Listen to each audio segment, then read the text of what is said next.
Hey YouTube! I'm Michael Pardick, a computer scientist with a passion for all things food. I love learning how to make food tastier, healthier, and easier, and I want to share that with you.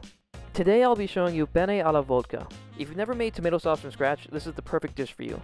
It's just a simple tomato cream sauce served on pasta, but much like a basketball team or a colony of ants, the whole is greater than the sum of its parts. Let's get started.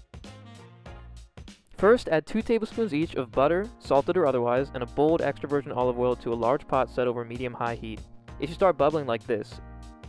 When the bubbling stops, we'll add our next ingredient, 1 medium yellow onion. Go ahead and cut that in half, peel it, and give it a rough dice. Don't be too precise, we're going to blend the sauce in the end anyway. By the time you've finished, hopefully that butter bubbling will have stopped. Add your onion to the pot.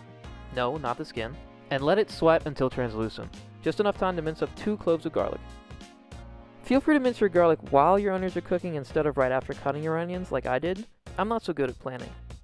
To start the mince, I like to first thinly slice the garlic. I found that it makes the garlic stay in place better.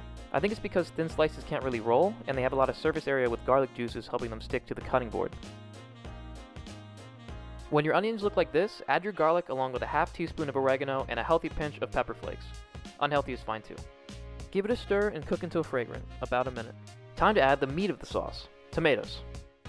We need 1 28-ounce can of whole peeled San Marzano tomatoes. You really do want the San Marzanos. They're a variety of tomato grown in volcanic Italian soil. Not only is that pretty rad, it also gives the tomatoes a deeper, sweeter flavor with less pronounced acidity. If you can't find San Marzanos, try to get a nice California grown tomato and give the sauce a pinch of sugar. Before you add the tomatoes, give them a cursory crush with your hands. We are going to blend the sauce, but we want to be sure the tomatoes cook evenly. I like to poke a hole and let the juices run out before squishing, lest I give my kitchen a fresh coat of red paint. Still dangerous though.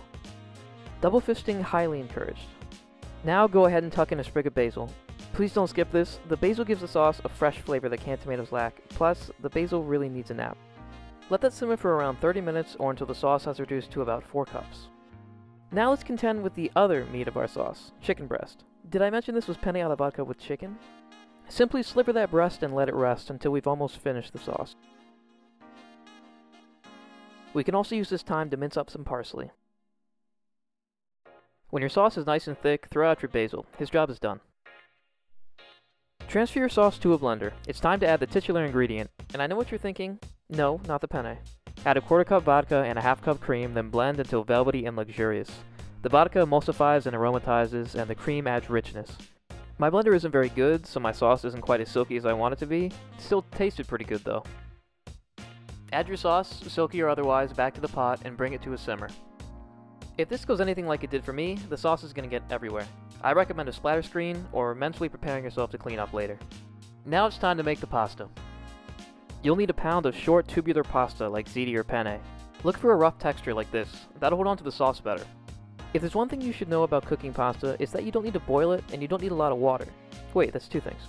The point is, add enough water to cover your pasta, set it over high heat, and cook until al dente. A few more tips: don't forget to season your pasta water. Stir it a few times when you start cooking so the pasta doesn't stick, and covering the pot will make it cook faster. Check your pasta periodically, and when it's just shy of perfect, add your reserved chicken to the sauce. That'll make sure the chicken is fully cooked but still juicy when it's time to eat. When perfectly al dente, transfer your pasta over to the sauce. Adjust the consistency with pasta water and salt to taste. Don't forget your pasta water already has salt. Top with your minced parsley and tons of grated Parmesan. I really hope you make this. It's absolutely delicious, and pretty easy for from-scratch pasta. Big thank you to KENJI LOPEZ-ALT for the recipe, and to you.